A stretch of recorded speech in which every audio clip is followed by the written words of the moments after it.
Welcome to Hack of the Hermit. This is part 1, prereqs and practices for achieving mastery of the microcosm.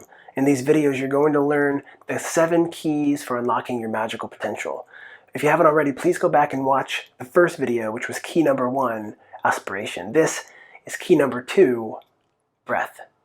There are 3 steps that I'm going to give you for mastering this particular key, and it's going to be an active meditation. So the first thing you want to do is own your space by moving your body. This is dance away the demons. So yeah, light some Palo Santo wood, maybe light some candles or incense or burn some sage.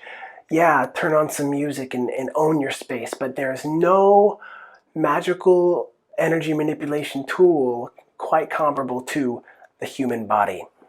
And especially when you use the mind in conjunction with the body, you can really own your space if you think of your body as a tool. So the first thing you got to do is move your body. If you do this right, you're going to be perspiring, and you're going to have your breath rate increased.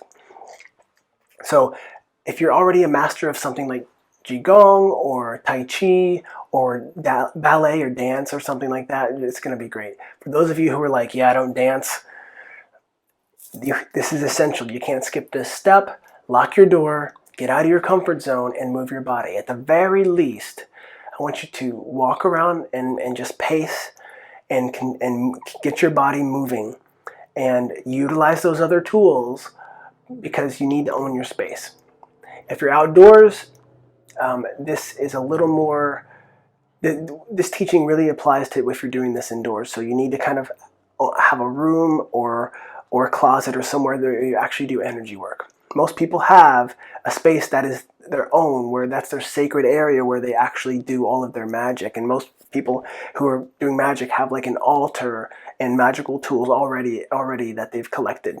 So if you don't have that, consider, looking at stuff like that as in addition to that. But this is teaching you how to use your body, which is the most powerful tool of all for any energy manipulation. In conjunction with moving your body, though, you need to charge up your emotional body. So you have your physical body moving, and you have your emotional body. The reason that you want to do that is because emotion is energy. Emotion is frequency. So whenever you feel the emotion of gratitude, for example, you're actually vibrating with the frequency of gratitude. Yeah. So if you say, I love you, I love you, I love you, and put your hand on your heart and you feel the energy of I love you, you're raising your vibration to unconditional love, loving kindness, compassion.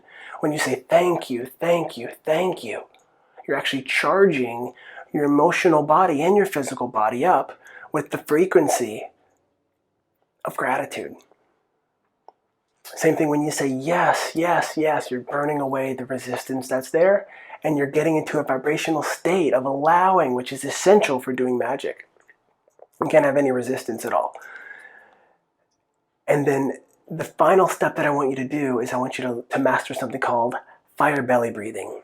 I'm going to show you how to do this. So what you want to do is you want to place your hands on your belly. You can't really see what I'm doing here. The camera doesn't show it, but you want to place your hands below the navel on both sides of your belly. And you're going to breathe into your belly using what I call the flashlight of the Magi. You want to shine the light of your awareness and your breath into the belly. And when you do that, when you combine the breath and the awareness, this is your focus. You want to, just like a laser focus, focusing on the belly. And when you do that, you want to breathe deeply. And the other thing I want you to do is I want you to just gently clench the muscles of your perineum on the in-breath. Now, this is the opposite of natural breathing. Belly breathing is letting your belly expand on the in-breath and sucking it in on the out-breath. Usually we do the opposite of that. But for fire belly breathing, this is also called stirring the cauldron. These are the sacral energy, your sexual essence, the creative life force energy that's in your body. Again, we have the succulent gnats trying to land in my nose. Do you guys have those? Super annoying. So you want to place your hands on your belly, breathe deeply into your belly, letting your belly expand on the in-breath, sucking in on the out-breath, and using the light of your awareness and your breath together while gently clenching on the in-breath and then relaxing on the out breath. Gently clenching, and don't strain too much. Too much effort can lock up your chi flow. So you actually want to just focus lightly on that area, but stubbornly. And as you do that, you get your body moving, you get your emotions going, you work yourself into an emotional frenzy, okay? At this point, you're out of breath and you're sweaty. Now, you're doing the belly breathing, and you can take about 120 deep breaths as you do this. Deep in, deep out. It doesn't matter, breath, nose or mouth. You can do both in the nose, or you can be in the nose, out the mouth. You can be a mouth breather if you want to. Just breathe. It works in the mouth too. So as you do that, you're going to get yourself basically working yourself up until you feel lots and lots of heat in the body, okay? Then you want to sink into the body and let the breath go natural. Let the breath go natural. When your breath goes back to that natural breathing rate, you're going to start sinking into this inner body awareness, and you're just going to observe the inner lovemaking of the breath as it goes in and it goes out. And as it goes in, I want you to clench those muscles on your perineum. The perineum is that the tender area between, if you're a male, the testicles and the anus. This is the really tender area where you can actually clench. Some people call it doing Kegels, and that's fine. You can just clench those muscles. Don't do it too strongly. You can actually lock up your chi, and you can even give yourself hemorrhoids. So be careful with this. Gentle focus, light of awareness and breath are really the most powerful things, and gentle effort, not too much effort. And you're kind of observing the breath going in, but you're also adding your focus, and you're adding that muscle clenching as you breathe in, breathe out. And you'll start to basically prepare the container to contain bliss. And you're going to start feeling pretty good. I don't like to tell people what they're going to feel, because everybody feels things differently. But generally, there are good feelings that come from this. If you do have bad feelings that come up, trust the process and know that things are being worked out. So you're stirring the cauldron. This is actually step 0 in the process of transmuting this sacral energy. So congratulations, aspiration and breath. You master this, you're going to be at step 0.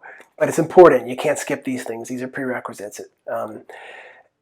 So this is an active meditation. You're getting your body moving. You're getting your emotions going. And you breathe with focus, with deliberate, stubborn focus in the belly. And also in the perineum. Just basically the whole pelvic floor. The pelvic floor is the bottom of the big balloon that you're filling with air. And you're focusing all of your attention like that area is a sponge for your awareness, and it's just soaking up. That's what you're doing. So practice this. Add the first 2 keys together.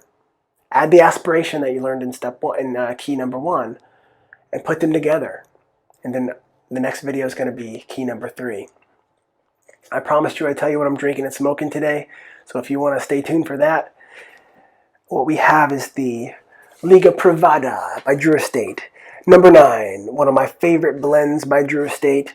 This is, let me show you what it looks like. I got this guy in the double Corona size. It also comes in the Flying Pig that I showed you last time. The number 9 has this beautiful, it's almost black, oily, toothy wrapper that's thick and veiny.